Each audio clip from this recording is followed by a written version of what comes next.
Thank you. Yeah, it's open, I think. I have a question for Sarah, although it also pertains to others, and it's also it belongs to the more ethical slash political aspect of our symposium that's kind of sometimes pops its head, Yeah. right? Can you think, or are there conversations in the strategizing and deciding about open access monographs? Are there conversations about justifying not publishing open access? I, and this is my own private kind of conversations I'm having before you, a conversation that I'm having inside my head, coming from the religious studies department, constantly being aware and negotiating public issues relating to our work, but maybe there are other aspects as well. So I just wanted, yeah. Yeah, I mean, honestly, from my perspective here, my job is to find scholars who are interested in publishing open access. And so, I'd be very interested to hear specifically what you're thinking about, so that if there are pitfalls I need to be aware of in particular disciplines, that would be helpful. I think that we tend to focus on the positive side of open access in that it is especially from the reader's perspective, that it just makes the scholarship widely available, especially to people who might not be able to afford it or access it otherwise. But I mean, that's still dependent on access to the internet and some other, very important issues related to the digital divide, you know, so we have not figured all of this out. There's no question that we're very much in an experimental phase with open access. And what that means to make all of this information available is, I think, a question, right? And it's probably a question related to any kind of public scholarship coming from the academy, right? So I'm just curious to hear what your private conversations in your head are. So yeah. Those I won't reveal here, Oh, that's too bad. I can gesture towards. I mean, Sure. it's about reception and about training, or about assuming certain knowledge base and training by the readership that we are writing. I mean, it's funny because the critical process of writing a book and bringing it to publication involves getting reviews from highly trained senior scholars Absolutely. within our. In other words, they are our intended audience, right? The intended audience that we are primarily writing to is the scholarly audience. However, the open access assumes, and again, I'm not very, I would love to hear more about already established conversations about this, but in my mind, open access promotes this kind of, the world is flat, right? That everyone shares similar training, knowledge, cultural background, and reception of the text, which is and just to kind of jump forward to where there are possible clashes is when audience which are not intended. I mean, I'm invested in conveying arguments that are counter arguments to existing within a specific community, while others who are religious practitioners who are invested in a different public persona projection of their community, of their, and again, I'm kind of formulating my position here in very quite generic terms. I'm not going into details, but there are cases here in Emory, here at Emory and elsewhere about when those different expectations clash. And when they clash loudly. And it's a lot about, again, who is the intended audience that we are writing for. That open access doesn't, I don't know, I don't think it thinks about in the thrust of going to publication. Yeah. Well, I think that, at the end of the day, it will come down to the individual scholar author deciding, what path is right for your publication. If for whatever reason you want to confine what you've written to a particular audience, then you can, the traditional publishing modes are still available to you. Well, the funding model is so challenging in the United States. I don't think you need to worry about that for a very long time. Um, but I think there are plenty of there are it really does depend on how you position yourself to your own work and to your audience, right? There are plenty of scholars who I think would be very happy for their work to have a wider readership for any number of reasons, and who and I think there's also the ethical imperative maybe for what we're doing here in the academy to not be confined to the academy, but to sort of, you know, be available and to not tell people that this is not for you, right? So yeah. Yeah, The academy has to be part of the community, right. but it can write for the community or engage in activities that are meant for that. Sure. I'm not assuming that the level of articulation of scholarly expression needs to be uniform or monolithic. Right. That's, yeah. Right. So again, It's a longer it's kind of about conversation. your audience. It really is. I mean, but which as an author, you know, should be foremost in your mind anyway when you sit down to compose, right? So if open Who access is the is the audience? wrong, yeah. Right. Yeah. So Yeah. tenure, prestigious academic, and so on, all that, you know, well-trodden paths are not the same as the open access. In other words, if I would send my monograph as I'm sending it to the external reviews through the publishers, I would also send it to the head of the monastery or the religious institution about which I'm writing. And then I would get a written review from them, as well as from that scholar. Yeah. And then incorporate both comments. Yeah. That would be game. I would be game for it. But there's obviously right now, there are no institutionalized ways of doing that. Right. And that's not just confined to open. I mean, I would say that doesn't happen even if you're you know, writing a traditional print monograph. You know, many authors will just take what the peer reviewers at the publisher chooses, you know, and then so that's kind of your own, you know, taking that a step further, which, you know, I don't know. The cost of the book is protecting me. I know that's how the fact that it is belonged to academic circles grants me some kind of distance. Okay. Yeah. So one thing to add to Sarah's comments is that the cost of the book protects you, but it also limits within the academic community access. So as the librarian in the room who purchases these texts on your behalf, our budgets are either stagnant or shrinking, and our ability to balance subscription costs with monographic costs is somewhat in tension. So think about colleagues that you have at less well-resourced institutions. Think about graduate students who may want to have access to your work so that they can complete their dissertation, but it's not a strong collecting area at their particular institution. They're the ones that are going to be most positively affected by open access. There are also the kind of unintended audiences like citizen scholars. So think about some really great undergraduate students that you've worked with recently. Once they leave this institution, they're probably going to be leaving the city that they live in and wouldn't necessarily be able to come back into the library and access that big academic collection, but they'd still be able to maintain their interest in the subject matter over time. Something to think about. Thank you for this lovely panel. My comment actually also just flows from Gil's, but before I ask the general comment of the panel, Sarah, I wanted to know in your discussions, about 15 years ago, didn't ACLS have a Born Digital publication program? And I think that crashed and burned. And I'm curious because I saw examples of it and I considered it about 15 years ago.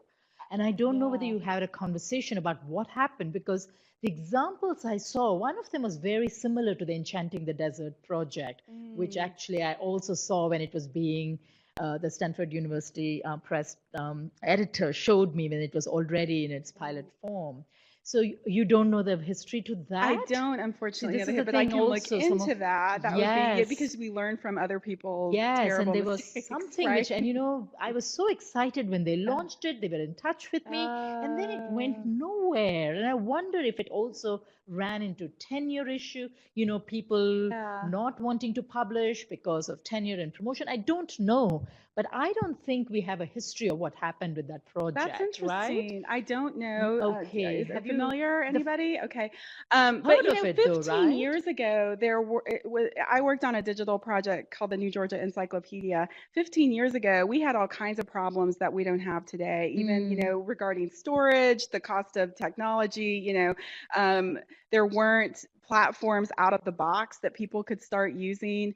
I think that the landscape has just changed so dramatically that even though it's still expensive to do digital work, it's in some ways it's a little easier than It it could have been was too 15 early years for its ago. time, possibly, Maybe, right? and so what we're really focusing on with this particular grant is experimenting with working with traditional university press publishers and trying to bring them into the mix. If that wasn't happening with the ACLS, that may have caused some problems because if the final publications aren't being accepted by tenure and promotion committees Right. because they don't have the imprimatur of a recognized press, whereas, we've just funded our first project with Duke University Press.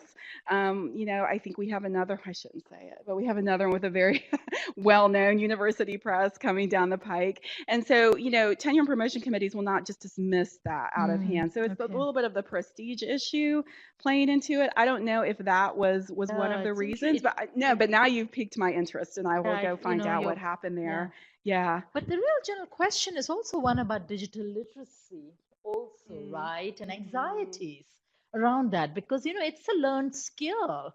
There are age issues concerned, there's career issues concerned, there's gender issues, which we haven't talked about. Right. So I wondered if the panel has thoughts about, this is another kind of literacy we have to learn.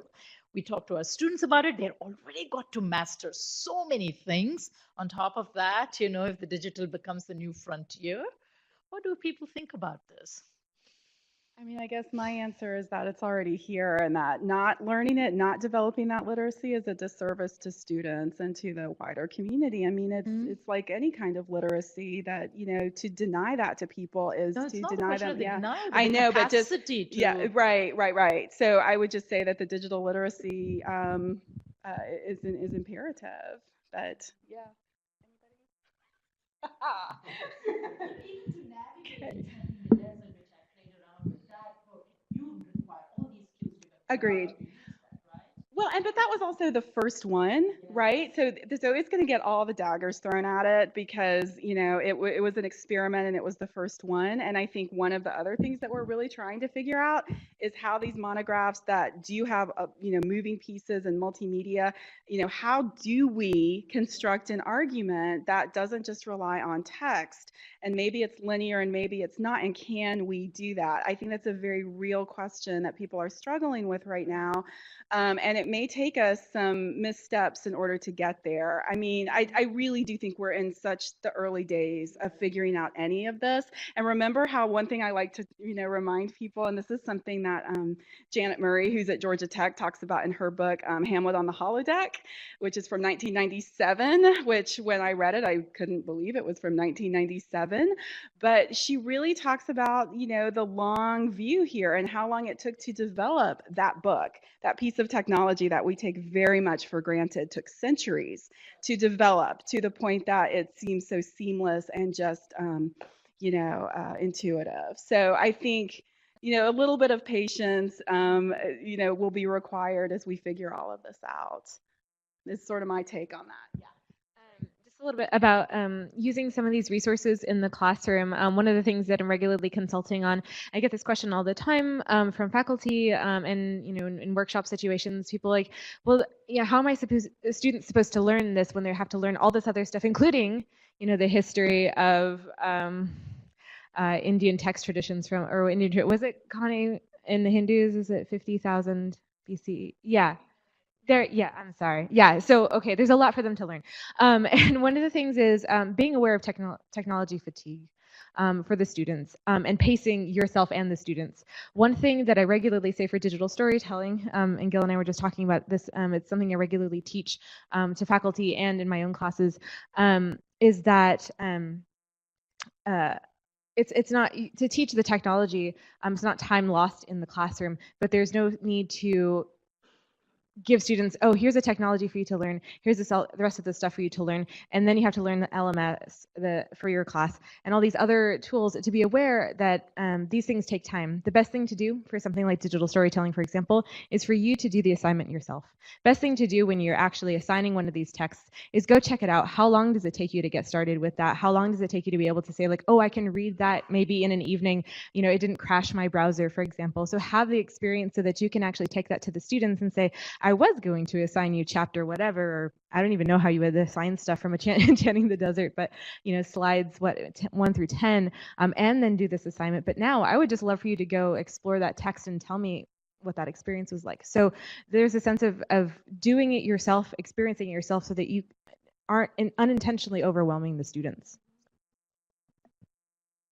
Hi, I have a comment first, but that's sort of to answer your thing about the audience.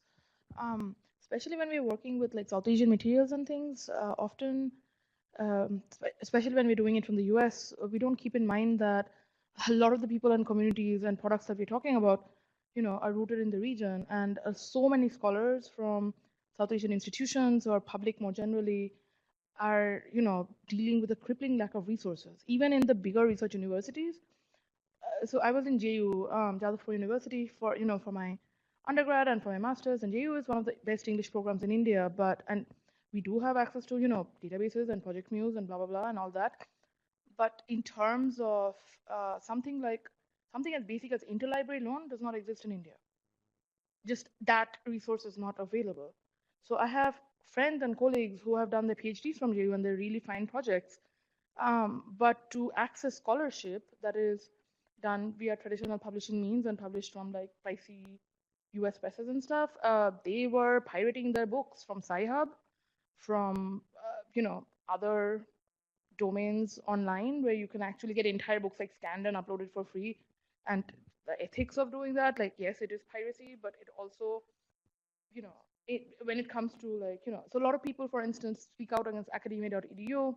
It is a predatory, model, et cetera, and I understand all those arguments in, against it, opposing it. People who say delete your academia.edu accounts, but so many scholars in South Asia actually access academia.edu because people put up their research there.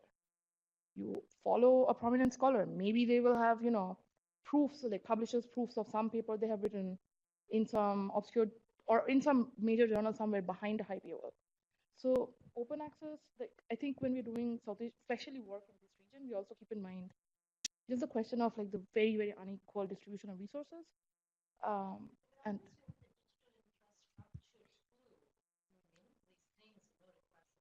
of course. Mhm.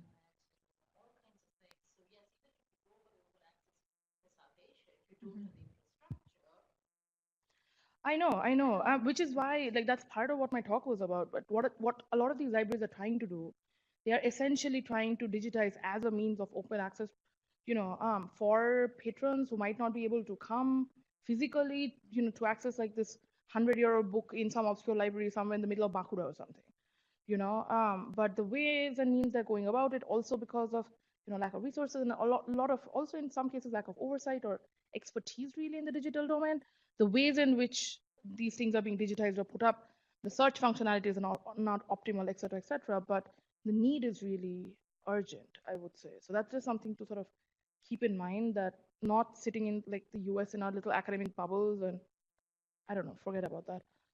But the second thing that I really wanted to ask was not the panelists per se, but scholars, especially the senior scholars in the audience. When you guys are handling, the big white elephant in the open access publishing thing is prestige, right? Does it count for tenure as much that you have your book, it's U California, but that it's available and anybody can download it for free, etc. Like that kind of like, I don't know, antiquated ideas of prestige and thing, but how much does that count in when more senior scholars are weighing in on your tenure, a case, or judging the merits of your work? Because a lot of what academia does is gatekeeping. And a lot of that comes with economic gatekeeping, stuff like traditional publishing models. I don't know. I'm not saying that traditional publishing is all terrible. I'm not saying that, but I am someone who's trying to figure out how to get my first book published and which presses to approach and what not to do. And these are questions I'm considering really seriously, given that, a significant chunk of my career is going to depend. Yeah. So as you're kind of finding some comment, I'll just add that as a remedy somewhat to the issues with academia.edu, I'll make a plug for Humanities Commons, which is the open access open access site, similar thing, community building space for sharing scholarship. So I recommend everybody go make an account there, as academia.edu has all sorts of issues. So just wanted to add a plug. So, anyone like to respond? No, please. So I can't speak for every university, but and when I went up for tenure, what they wanted were the reviewers' reports, right? They didn't care too much about how many copies I sold. They didn't care too much about how much the book cost. They cared about the readers' reports, those anonymous reports. And so as long as this model has that, and to go back to, this also goes back to some of these other comments as well, as long as that's a major part of this, of open access publishing in academic context, that standard is still there. So whether or not the book costs $120 or $30 or nothing isn't anywhere near as material as those reports. And the prestige comes in because the better presses have better readers, and those reports are better and more comprehensive and longer and more rigorous, right? So the prestige is not about, it's really not about money in some ways in academia. It's about who, who can Oxford go to get somebody to read your book. They can go to really good people, right? A lesser press can't. So that it's really, I don't really think it will be impactful to go to to open access press, as long as you can go to your dean with a couple of really good readers reports from the book that you wrote. That's my take. So I really don't think there's any downside for people going up for tenure. I think that there's a real question about the sustainability of the model because of the expense, because you have to staff presses, you have to have designers, you have to have copy editors, you have to have proofreaders, you have to have people who are doing the website, the web infrastructure part of it. All that does cost money. That's nowhere near free, right? It's very expensive. So if we can do more of it, like along these lines, if we have grants, if we have a long-term funding stream for these things, it will definitely be better in a lot of ways. But it's hard to say. Whether that's going to happen.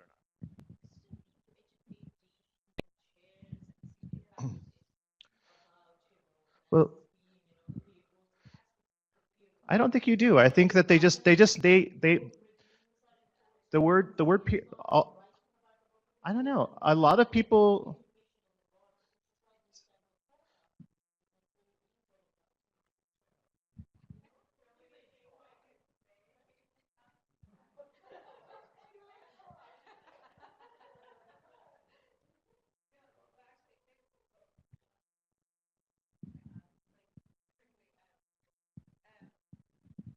So one of our things that we perpetually are trying to do here, we're located in the main library. We don't report to the same library structures, but we're in the library on a floor that many of the students are on, and we regularly have to beg faculty to come to our events to learn about this stuff. So it's an ongoing problem. Actually, yesterday there was an event for DGSs, and I'm not sure how they corralled the ones that came in there. There wasn't even food, so I'm not sure how they got.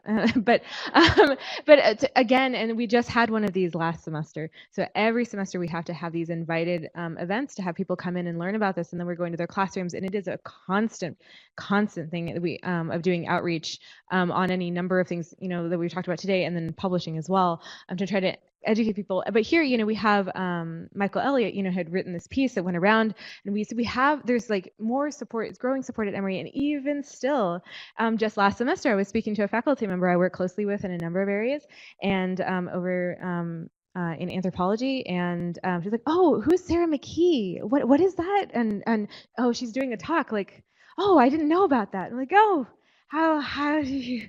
I mean, but there's so many. Everyone is getting overwhelmed with so many things that are going on. So it's a constant thing. And I don't know if it's just time. It's going to take exposure for everybody to, I don't know, be more accustomed to dealing with open access. I don't know. I'm like staring at you because it's like this is our constant thing. This to work, but that's where the socialization, I think that's why the grant was so, I think, smartly developed, is that there was money built in to try to reach out, and it's not easy to get people in the room, I've realized. So efficiency is not the name of the game. It really is actually talking to individuals, and I think as more projects get funded and then word goes through the grapevine, and then I get invited to talk to a departmental faculty meeting, and then that sort of, going through the chairs, and yeah, because we do have tremendous, really, we're very lucky at Emory to have that tremendous support, and that the dean of the college is also the PI on this particular grant, so that those issues are lesser here, but that doesn't mean they're lesser elsewhere. But I think, the more senior scholars who are willing to sort of publish this way and then support junior scholars coming up is really going to be key. So yeah, but yeah, getting the word out is tough. Agreed. We have 2 more questions and we're a little short on time, so those will be the last 2. So I'll be quick. This is just a follow-up. But my observation is, usually you have these very robust digital scholarship initiatives, but they're not integrated into the reform of the academic, tenure and advancement, criteria. So, and it seems like, so you have to work very closely with academic personnel because, say, like at the University of California, Davis, I saw that we're participating in the TOME initiative. It's the first I've ever heard of it, and and it's the librarian who's spearheading it. But I do not think it has spread to particularly to the Office of Academic Personnel. And it seems like if it's an institutional priority, that its junior faculty who are going up for tenure should be incentivized. I think that's actually happening and rewarded at many places. for open scholarship. Thanks. Absolutely. So we have a question here in the back.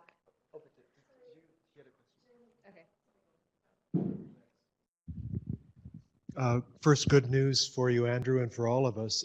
Primus Books is continuing South Asia Across the Disciplines. They already have something like 14 books published, and Rajiv Kinner's was the very first. Beautiful quality get-up. It's comparable to what one's seeing at the other 3 presses. So the future is still there even without Mellon's direct support.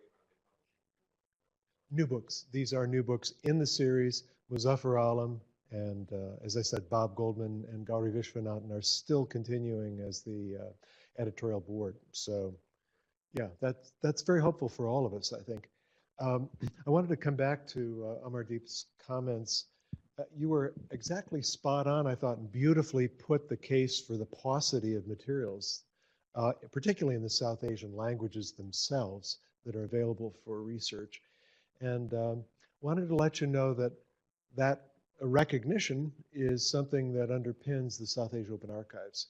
So I think there is relief coming. There's still a lot to be done, fundraising, building, arguing over questions of how fine-grained our decision-making is in curating as opposed to mass digitization. But I think there's hope. And on a particular point, that is about newspapers, I wanted to let you know that the Khalsa Akbar, we just received a copy of from Jerry Barrier, who had one in his collection. So we could be in touch about that if it would be helpful for your project. That's amazing. Okay, thanks. Yeah, I will definitely write you.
Hi, sorry, I just had a quick question. Does anyone have any idea if there's scope or if there are examples of successful academic self-publishing? Like, can I just pay myself $15,000 and like do it myself? Because like a lot of the things that publishers do like aren't so useful for me, like copy editing. Like, I mean, copy editors aren't going to be able to copy edit my Sanskrit. I mean, they've messed up before. Like, I've had copy editors on my articles just mangle like the title of my paper, and like with anonymous peer review, that's really important. But like in such a small specialized field, you often know who they are anyway. Like the last paper I published, yeah, there were anonymous reviewers, but I'm pretty sure I knew who they are anyway. So is it possible, like, does anyone know if it's possible, or if anyone's done this, just try to do it themselves?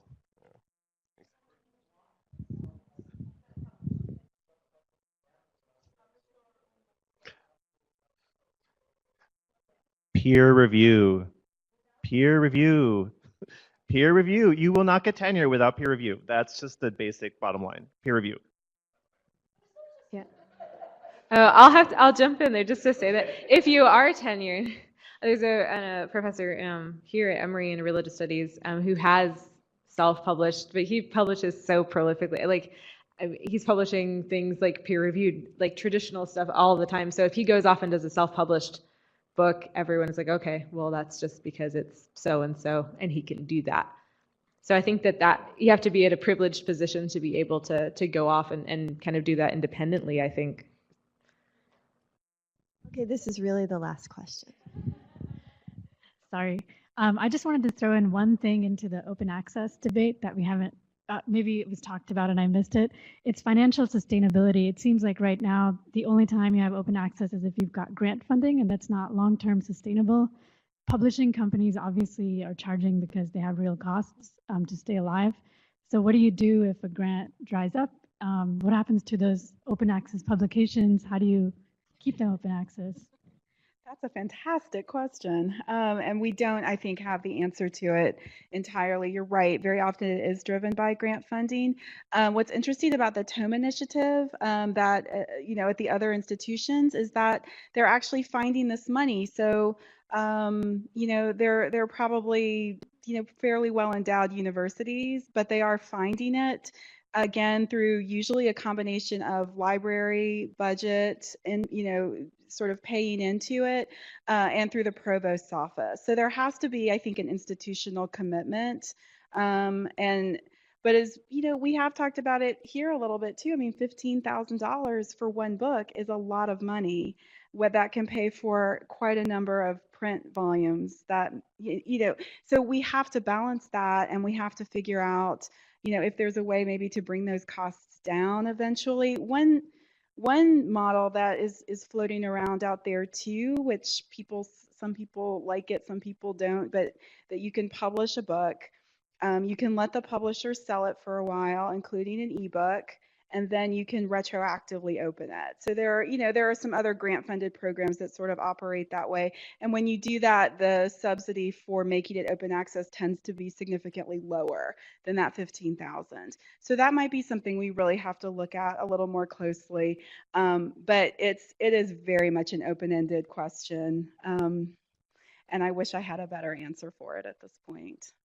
I wonder if Nicole could give us some input on this one too, this question. Yes. In Heidelberg, it was funded by the DFG, and we didn't get any money in cash. We got staff for 3 years, for 20, not for 3 years, for 27 months only, 50%, not full time. And when you apply at the DFG for funds, the institution has to commit itself to keep the things that has been funded with DFG money to keep them going. And that is why we have to rely on the university library, because they have built up a publishing department, and they staffed it, as I said, with personnel, with experiences in publishing. They have layouters, they have designers for the covers, and they have an advisory board who does a peer review. And so we hope once the funding ceases, then we can keep up our service with the help of the publishing department of the university library. And they're constantly increasing the staff of the publishing department. So they're really investing their own money and staff time into this publishing project.